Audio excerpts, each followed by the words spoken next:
Good morning! «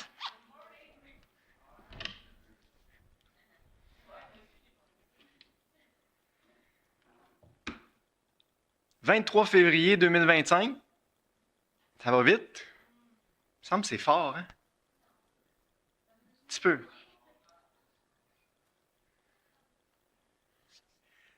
Donc, on poursuit ce matin notre survol de l'Ancien Testament. Croyez-le ou non, on est rendu au deuxième livre, le livre de l'Exode. Là, comme je disais justement à Ludo il y a quelques instants, là, on va vraiment pogner un rythme de croisière. Je prévois que chaque livre va prendre 2 sessions. Fait que ça va être Exode 1 et 2, après ça, Lévitique 1 et 2, Nombre 1 et 2, etc. Fait que ça va avancer plus vite là, à partir de maintenant. Il y avait beaucoup de... On avait une grande table à préparer là, avant vraiment d'avancer. Puis aussi la Genèse, c'est vraiment un gros livre fondateur. Fait qu'on a pris plus de temps pour ça. Mais là, Dieu voulant, on va avancer un peu plus vite. Donc, le livre de l'Exode, deuxième livre de la Bible, de l'Ancien Testament. Auteur. On peut affirmer sans hésitation que Moïse est bien l'auteur de l'Exode. Suivant les instructions du Seigneur, il écrivit toutes les paroles de l'Éternel. C'est écrit dans Exode 24, 4. Ce qui inclut, entre autres, le récit de la bataille contre Amalek, chapitre 17, les 10 commandements et le livre de l'Alliance. Donc, il y a au moins 3 places dans le livre où ça nous dit vraiment Moïse écrivit dans le livre, ce qu'il avait écrit. Et ça, on a déjà discuté de ça longuement quand on a parlé vraiment du Pentateuque. La Torah, les 5 premiers livres. On a beaucoup de bonnes raisons de croire que c'est Moïse, l'auteur des 5 premiers livres. Temps et lieu. Moïse écrivit ce deuxième livre du Pentateuque au cours de ses 40 années en tant que conducteur d'Israël, ministère qu'il exerça de 80 ans à 120 ans. On peut tourner dans Exode 7.7, juste pour appuyer ce qu'on vient de dire.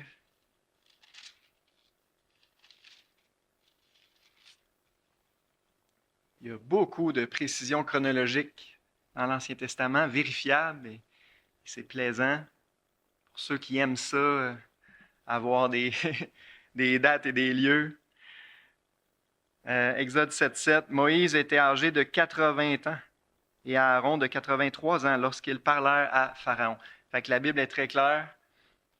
Moïse s'est présenté devant Pharaon à 80 ans, puis on sait que Deutéronome 34, il est mort à 120 ans.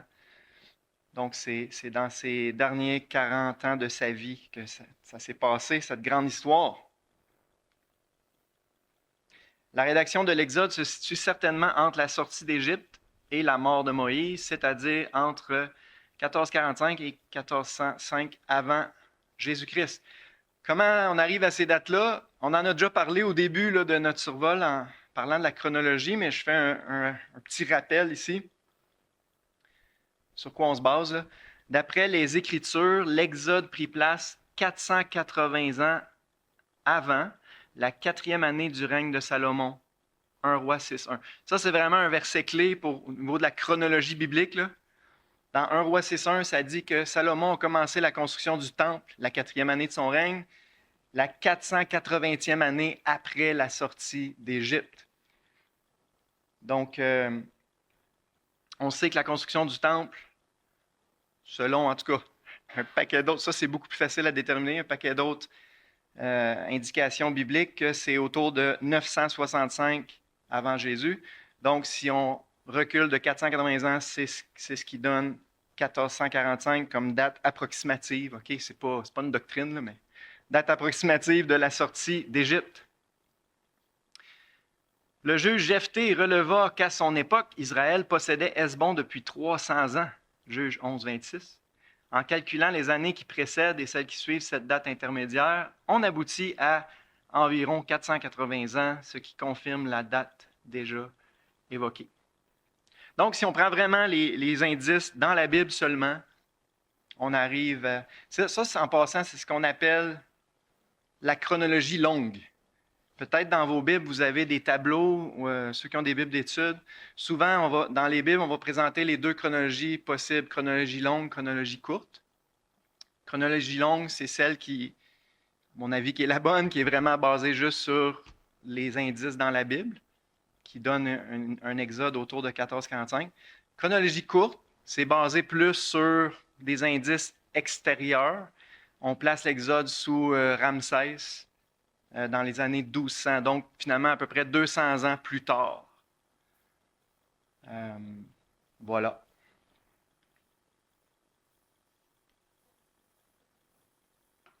Selon la chronologie égyptienne officielle, ça aussi on en a déjà parlé là, au début, qui, à mon humble avis, n'est pas bonne, n'est pas fiable.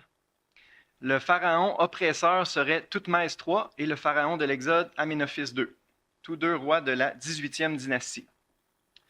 Toutefois, selon la chronologie égyptienne révisée par l'archéologue David Down, puis c'est pas le seul, là, il y en a plusieurs archéologues qui ont proposé des chronologies révisées pour l'Égypte, l'histoire de l'Égypte. L'oppression d'Israël aurait plutôt eu lieu sous la 12e dynastie, donc beaucoup plus tôt, l'exode marquant justement la fin de celle-ci. La 12e dynastie, c'est la dernière dynastie du Moyen Empire. Et ça ferait bien du sens que c'est l'Exode qui a mis fin au Moyen Empire égyptien. L'Égypte aurait ensuite connu une période de déclin, 13e et 14e dynastie, avant de passer sous le contrôle des Hyksos, envahisseurs étrangers ayant formé les 15e et 16e dynasties. Selon la Bible, le pharaon est mort dans la mer Rouge avec toute son armée, sans exception, aucun survivant. Imaginez un empire qui perd 100% de son armée du jour au lendemain, dans un contexte où il y a une tension continuelle entre les différentes nations autour. C'est tout à fait logique de penser que l'Égypte est rentrée dans une période de grand déclin suite à l'exode d'Israël. Et c'est ce que je crois, c'est la fin du Moyen Empire, ouvrant la porte à peu près, je ne sais pas, 2 siècles de déclin et d'anarchie où justement les Hyksos prennent le contrôle. Fait que ça ferait bien du sens. Puis surtout, ça correspond beaucoup mieux à la chronologie biblique. Là, on a parlé de chronologie. Parlons maintenant du parcours, du trajet qu'ils ont suivi. Le parcours du peuple d'Israël de la sortie d'Égypte jusqu'à la terre promise est sujet à controverse. Or, le fait que Moïse situe le mont Sinaï au pays de Madian et que Paul le situe en Arabie semble donner raison à ceux qui rejettent le parcours traditionnel indiqué dans la plupart de nos cartes bibliques. La grande majorité des cartes dans vos Bibles, vous allez voir le trajet, là, c'est comme s'il passe juste dans un petite langue de la mer Rouge vraiment pas longue ou dans un lac. Là. Ça, tant qu'à moi, ça découle de l'incrédulité. Puis là, c'est un peu pour appuyer tous ceux qui pensent qu'il a juste venté fort, puis c'était quasiment un étang, là, ce qu'ils ont traversé. Là. Puis là, ils font descendre le trajet, ils placent le mont Sinaï dans le bas. Alors, je vais le mettre ici. Le mont Sinaï, traditionnellement, il est ici. Et là, on fait traverser, ça va aller mieux de même, hein? On fait traverser le peuple soit à travers ce lac-là ou juste au bord ici. Là, on les fait descendre jusqu'au mont Sinaï, puis là, on les fait remonter par ici. Ça, c'est le parcours traditionnel. Maintenant, le gros problème, c'est qu'on voit, puis là, on peut tourner, là, Exode 2,15. C'est très clair que Moïse s'est enfui au pays de Madian. Exode 2,15. Pharaon a appris ce qui s'était passé, c'est-à-dire le meurtre. Moïse a tué un Égyptien. Il cherchait à faire mourir Moïse, mais Moïse s'enfuit de devant Pharaon et se retira dans le pays de Madian, où il s'arrêta près d'un puits. On peut sauter chapitre 3, verset 1. Moïse faisait paître le troupeau de Jéthro, son beau-père, sacrificateur de Madian. Et il mena le troupeau derrière le désert et vint à la montagne de Dieu à Horeb. Horeb, Sinaï, c'est la même montagne. Okay? Donc, on voit que le mont Sinaï ou Horeb, c'est tout proche. Là. Il faisait paître le troupeau de Jéthro, sacrificateur de Madian, à côté de la montagne. Puis, un peu plus loin, Exode 4, 19. L'Éternel dit à Moïse, « En Madian, va, retourne en Égypte, car tous ceux qui en voulaient à ta vie sont morts. » Moïse était en Madian pendant ces 40 années-là. Okay? C'est où le pays de Madian? Consultez n'importe quel atlas de l'Antiquité, là. C'est ici. Il était nomade, OK? Les Madianites se promenaient un peu partout, mais le cœur du royaume de Madian est ici, en Arabie, c'est-à-dire à l'est du golfe d'Aqaba. Ça, c'est le golfe d'Aqaba. Donc, si le mont Sinaï est là, il n'est pas là. OK? C'est profond ce que je viens de dire, hein? Fait que la Bible est claire, le mont Sinaï est quelque part au pays de Madian. Puis il y a un autre verset super intéressant. Je n'ai pas la référence par cœur. Galates 4, 25. Je vous invite à tourner, là, ceux qui veulent. Ça, c'est dans le Nouveau Testament. C'est l'apôtre Paul qui écrit ça. Il dit que toute l'histoire, OK, dans l'Ancien Testament, c'est rempli d'analogies ou de... C'est quoi le mot que je cherche? Allégorie. Ça a une valeur allégorique. Galates 4, 25. Paul écrit, « Car Agar, c'est le mont Sina en Arabie. » Il dit, Agar représente le mont Sinaï. Sina, c'est Sinaï, OK? En Arabie. Donc, on a deux versets très clairs qui nous disent que c'est au pays de Madian, c'est en Arabie. L'Arabie, ça a toujours été aussi à l'est du golfe d'Aqaba. Puis, cette pointe-là a presque toujours fait partie de l'Égypte. Okay? On est encore en Égypte, ça a pratiquement toujours été sous le contrôle égyptien. Mais on sait qu'ils ont après la traversée de la mer Rouge, là, ils n'étaient pas encore en Égypte. Okay? Ils étaient libérés, c'était un nouveau départ. S'ils avaient traversé juste ici, là, ils n'étaient pas vraiment sortis d'Égypte. Donc, tout ça mis ensemble, je suis de ceux qui croient dans que la traversée a probablement eu lieu ici. Et c'était vraiment une vraie mer. Okay? Quand ça dit que les eaux formaient comme une muraille à leur droite et à leur gauche, ça veut dire que c'était profond. C'était pas mal plus qu'un étang que Dieu a juste fait souffler du vent. Puis, quand ça dit que l'armée au complet de Pharaon était noyée, c'est parce qu'il y avait de l'eau. Noyer une armée complète de cavalerie et de chariots dans un étang avec des roseaux, là, ça ne marche pas. Fait qu'ils ont probablement... En tout cas, c'est une possibilité très plausible qui ait traversé ici. Là, il y a plein d'arguments. Ceux qui s'intéressent à ça, en passant, Jonathan m'a fait découvrir une nouvelle série de DVD, ceux qui comprennent l'anglais. Ça s'appelle Patterns of Evidence. Désolé, mon anglais n'est pas bon. Pattern of Evidence. Il y a 2 DVD sur la localisation du mont Sinaï et 2 DVD sur le parcours de la traversée de la mer Rouge. Donc, 4 DVD en tout. Et le gars, il est très, très ouvert à toutes les possibilités. Tu sais, il commence de façon exhaustive, c'est quoi toutes les possibilités possibles. Et là, il les investigue, il interviewe des spécialistes. Puis c'est super intéressant. Puis lui aussi, il arrive à la conclusion que c'est ce qui est le plus plausible, qui fait le plus de sens. Autant avec les arguments bibliques que les arguments externes. Voilà. Fait que, juste pour dire, ici, il y avait une route vraiment, ici, là, il y avait une route principale, une route commerciale très, très connue. Donc, Moïse, quand il sort d'Égypte là, avec le peuple, c'est écrit noir sur blanc, Dieu dit, je veux que tu les amènes à ma montagne. Donc, l'objectif, c'est de se rendre à la montagne du Sinaï. Moïse y arrivait de là, il connaissait le chemin. OK? Fait que tout porte à croire qu'ils ont juste suivi la route principale qui menait au pays de Madian, qui continuait là, puis qui descend là. Puis là, on lit à quelque part, là, on ne le fera pas ce matin, on n'a pas le temps, mais Dieu lui a ordonné de se détourner de la route, puis de tourner vers la mer Rouge. Puis là, c'est comme un peu surprenant pourquoi Dieu demande ça.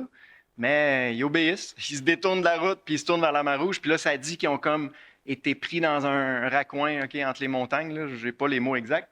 Bien, ça correspond parfaitement au tournant ici. Puis ici, cette partie-là, c'est vraiment, là, c'est comme, comment dire, pas quel mot prendre, là, un petit chemin étroit, un sillon entre les montagnes ici.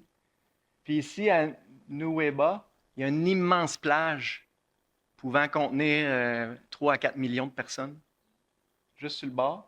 Puis, vis-à-vis ici, le fond marin est quand même beaucoup moins profond. C'est quand même profond, mais il y a un genre de fond naturel, si on veut, là, au niveau de la profondeur dans cette région-là. Un autre argument, ça nous dit dans 1 Roi 9, 26, que Salomon a fait construire des bateaux à Esjon-Guéber ou Élat, au bord de la mer Rouge, au pays d'Édom. Ça, c'est un verset clé. Fait que c'est un verset qui nous confirme que Élat ou Esjon-Guéber est au bord de la mer Rouge. Donc, cette étendue d'eau-là était connue par Israël, était appelée la mer Rouge. Yam Souf en hébreu. Et ça dit au pays d'Édom. Le pays d'Édom, on sait que c'est au sud d'Israël, c'est ici. Là. Et si on regarde vraiment, chaque fois qu'on a un verset qui nous parle de la mer Rouge, avec vraiment une précision géographique, ça parle toujours du golfe d'Aqaba. Donc, dans la tête des Israélites, la mer Rouge, c'était le golfe d'Aqaba. Et quand on lit les pérégrinations dans le désert, Dieu dit à un moment donné, retournez-vous, puis retournez vers la mer Rouge. Bien, ils ne sont jamais retournés ici. Là. Hein? Mettons à Kadès Barnéa, qui est à peu près là, quand Dieu leur dit, vous allez retourner de bord, vous allez reprendre le chemin de la mer Rouge, bien, ils ont pris le chemin qui descendait vers la mer Rouge ici. Fait que, bref, il y a beaucoup, beaucoup de raisons de croire que la mer Rouge, dans la Bible, fait référence au golfe d'Aqaba. Et la traversée de la mer Rouge est ici. Et le mont Sinaï est quelque part ici. À cette heure, c'est de plus en plus, c'est une hypothèse de plus en plus acceptée, même parmi les érudits là, chrétiens. Là.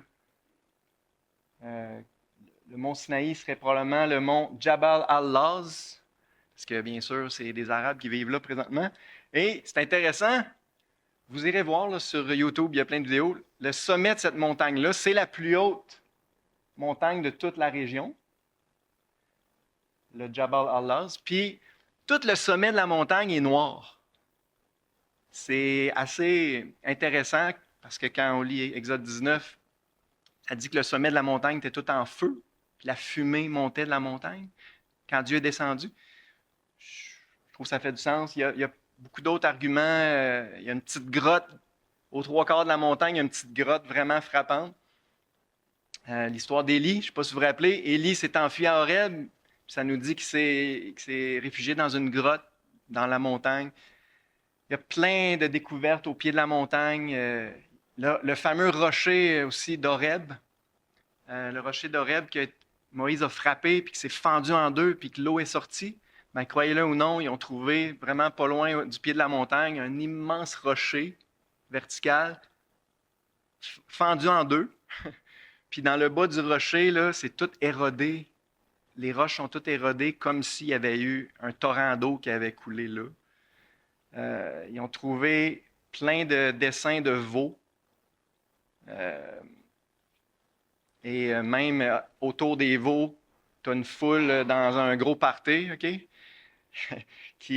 Bref, le dessin semble décrire carrément la scène du veau d'or puis du party qui a eu lieu à ce moment-là. Beaucoup, beaucoup d'arguments. Si ça vous intéresse, il y a plein de vidéos sur YouTube, vous pouvez faire des recherches, puis il y a si vous voulez de quoi d'un peu plus scientifique et vraiment bien monté, la série Pattern of Evidence. Comment il s'appelle le gars déjà qui l'a fait? Je ne me rappelle pas. En tout cas, c'est vraiment intéressant pour ceux qui comprennent l'anglais. Fait que c'est quand même bon de savoir ces choses-là, du moins qu'il y a d'autres hypothèses, OK? Fait que malheureusement, les maps dans vos Bibles ne sont pas inspirées de Dieu et les tableaux chronologiques non plus.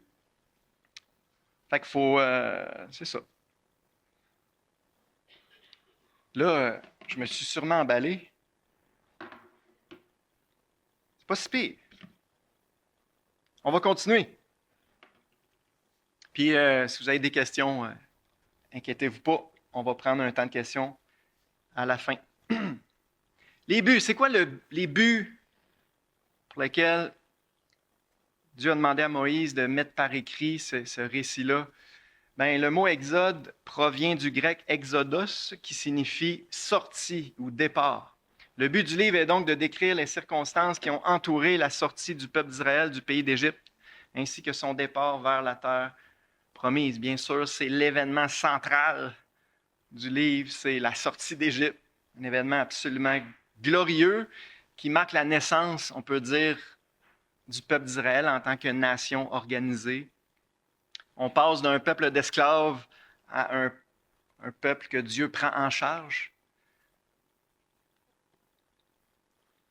Le but du livre est de rappeler au peuple d'Israël, on pourrait dire, ses origines, les circonstances de sa naissance comme nation, leur rappeler l'état misérable qui était le sien en Égypte, chapitre 1, l'origine et l'appel de Moïse, leur libérateur, que Dieu leur a envoyé, leur rappeler les jugements que Dieu a fait tomber sur les Égyptiens, les fameuses 10 plaies d'Égypte. Dieu a intervenu de façon puissante. Leur rappeler la délivrance accordée par Dieu à la mer Rouge, un des plus grands miracles de l'Ancien Testament, traversée de la mer Rouge. Leur rappeler la fidélité de Dieu dans le désert. C'est tout aussi miraculeux que Dieu ait pris soin d'un peuple de plusieurs millions de personnes pendant 40 ans dans des endroits désertiques. Et leur rappeler l'origine de la loi, la Torah et des ordonnances de Dieu. Donc, on peut dire que c'est un livre fondateur. Autant la Genèse, c'était un livre fondateur des origines du peuple, surtout au niveau des patriarches, Abraham, Isaac, Jacob, comment la nation est née physiquement, mais en tant que nation organisée sous les lois de Dieu, sous la théocratie, la direction de Dieu. C'est vraiment l'Exode qu'on peut dire qui est le livre fondateur de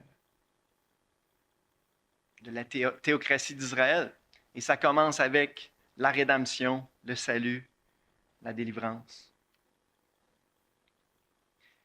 Caractéristique, l'Exode marque la fin d'une période d'oppression pour la descendance d'Abraham.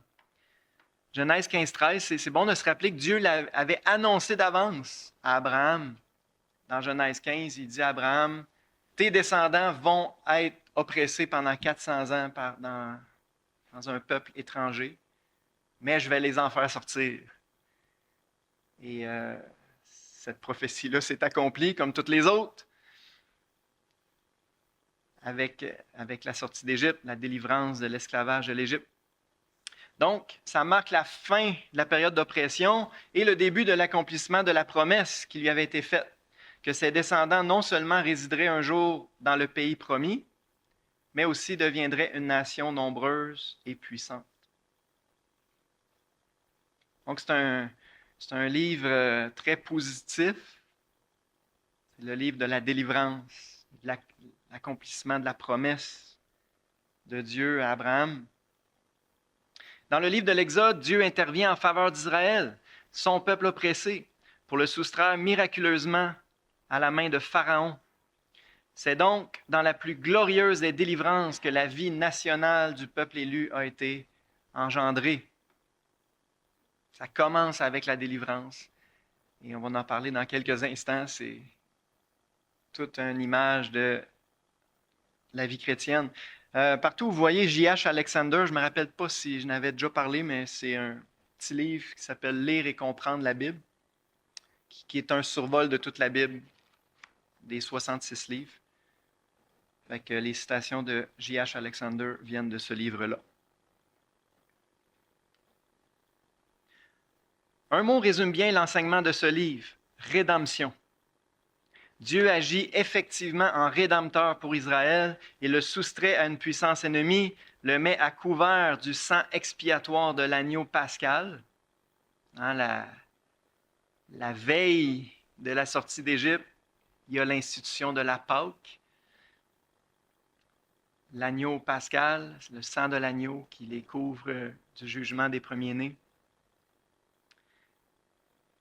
Donc, Dieu le soustrait à une puissance ennemie, le met à couvert du sang expiatoire de l'agneau pascal, le dirige d'une étape à l'autre, pourvoit miraculeusement à tous ses besoins, lui communique les instructions appropriées à sa marche dans le désert. Quelle merveilleuse image de l'expérience du racheté. Tous ces événements-là sont littéraux et sont à prendre littéralement, ça s'est vraiment passé. Mais en même temps, il y a toute une image de l'expérience personnelle du croyant.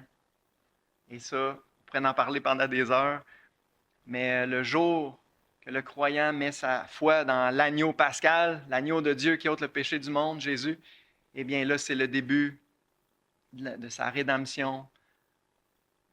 La traversée de la mer Rouge illustre qu'on est mort et ressuscité avec Christ, puis que la vie chrétienne est un nouveau départ, complètement. On est libéré complètement de l'esclavage du monde, de Satan, du péché, et là, on tombe 100% dépendant de la grâce de Dieu. Parce que dans le désert de l'autre bord, c'est la grâce de Dieu qui nous fait vivre. C'est l'eau du rocher, c'est la manne qui tombe à chaque matin. Et c'est une vie de dépendance. Et là, Dieu nous amène vers la terre promise, qui peut à la fois être une image du ciel. Okay? Un jour, on va vraiment rentrer dans la terre promise parfaite. Mais c'est aussi une image de la vie chrétienne épanouie. Souvent, le chrétien va passer par certains déserts, plusieurs épreuves avant de goûter la vie chrétienne épanouie. En tout cas, il y a énormément d'images pour le chrétien dans cette expérience-là du peuple d'Israël. C'est le livre de la rédemption. Dans ce livre, tout nous parle de l'œuvre de Jésus-Christ en faveur du croyant. Ça, j'en ai parlé beaucoup dans les derniers 6 mois. Jésus est partout dans l'Ancien Testament et le livre d'Exode ne fait pas exception. L'image du sang de l'agneau porté sur les linteaux des portes de chacune des demeures des Israélites décrit implicitement l'efficacité de la couverture du sang de Christ, l'agneau de Dieu, face au jugement. J'espère que vous maîtrisez déjà cette image-là. Hein? Pour être épargné du jugement de Dieu qui tombait sur l'Égypte, il fallait mettre le sang de l'agneau sur le tour de sa porte. Pour être épargné du jugement de Dieu qu'on mérite tous, tant qu'être humain pécheur, il faut mettre sa confiance dans le sang de l'agneau. Il faut, c'est ça, se réfugier sous le sang de l'agneau. Le passage de la mer Rouge montre clairement que la conversion est un point de départ où Dieu coupe court avec les habitudes du passé. C'est vraiment l'image de les choses anciennes sont passées, toutes choses sont devenues nouvelles. Nouveau départ. On est mort et ressuscité avec Christ. Hein, quand vous voyez la traversée de la mer, c'est vraiment cette image-là. C'est comme traverser la mort. Et c'est la même idée, la même image lorsque le peuple va traverser le Jourdain pour entrer au pays de Canaan. C'est la même image qui est là. C'est l'image de mort et ressuscité. L'eau vive jaillissant dans le désert préfigure la source rafraîchissante de la communion avec Christ. Paul écrit je pense dans Corinthiens, que le rocher était Christ. C'est un rocher spirituel qui les accompagnait. Ce rocher était Christ. Vous lirez ça dans 1 Corinthiens 10, je pense. La manne tombant chaque matin évoque très clairement la nourriture spirituelle quotidienne, récoltée en lisant la Bible. Dans Jean 6, Jésus lui-même dit, « C'est moi le vrai pain qui descend du ciel. » Donc la manne, c'est une image de Jésus qui est la nourriture spirituelle pour son peuple. On peut aussi l'appliquer à la parole écrite. C'est notre manne concrètement qui nous nourrit spirituellement.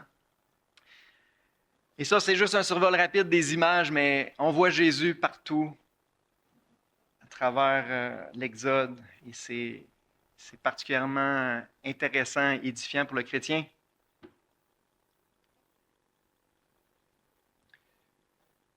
Juste, il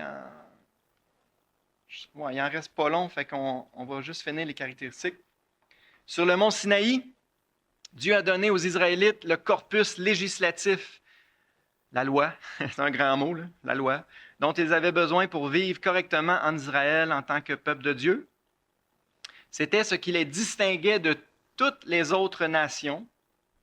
Grâce à cette auto-révélation du Seigneur, les Israélites reçurent aussi un enseignement sur la majesté, la bonté, la sainteté, la grâce et la miséricorde de leur Dieu, l'unique et seul Dieu des cieux et de la terre.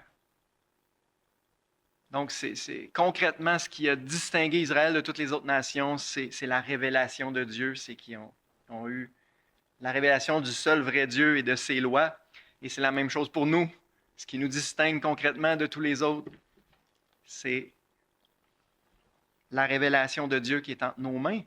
Et plus on y croit, plus on la met en pratique, plus on est sanctifié, mis à part des autres nations. Puis finalement, la dernière partie du livre de l'Exode, chapitre 25 à 40, nous parle du tabernacle. Le tabernacle est l'image, l'ombre des choses célestes. C'est écrit noir sur blanc là, dans Hébreux 8, Hébreux 9. Rempli d'images, ça aussi. Tous ces objets, ces matériaux, ces étoffes colorées, ces ustensiles, ou le sacerdoce qui devait s'y dérouler, présentent d'une manière très réaliste les divers aspects de l'œuvre de Christ, notre Rédempteur et sacrificateur, notre grand sacrificateur. Donc, tout ce récit-là qui est un petit peu plus pénible à lire pour certains, parce que c'est très détaillé, mais ce qui est fascinant, c'est de voir qu'il n'y a aucun détail inutile. Okay? Toute cette description-là du tabernacle, autant dans les matériaux, la construction, que dans le déroulement des rituels, nous parle de ce que Jésus allait faire. C'est des images, c'est ça, qui nous montrent comment on peut s'approcher de Dieu, du Dieu trois fois saint, à travers le grand sacrificateur qui est maintenant, on sait, est Jésus. Donc, c'est un livre rempli d'images. Et plus on comprend le Nouveau Testament, plus on peut comprendre les images, les voir clairement dans le livre d'Exode, comme dans le reste de l'Ancien. C'est ce qui rend la Bible aussi fascinante. On va arrêter là pour ce matin. Il nous reste exactement 5 minutes pour des questions. Y a-t-il qui ont des questions sur ce qu'on a vu? Oui, Éric?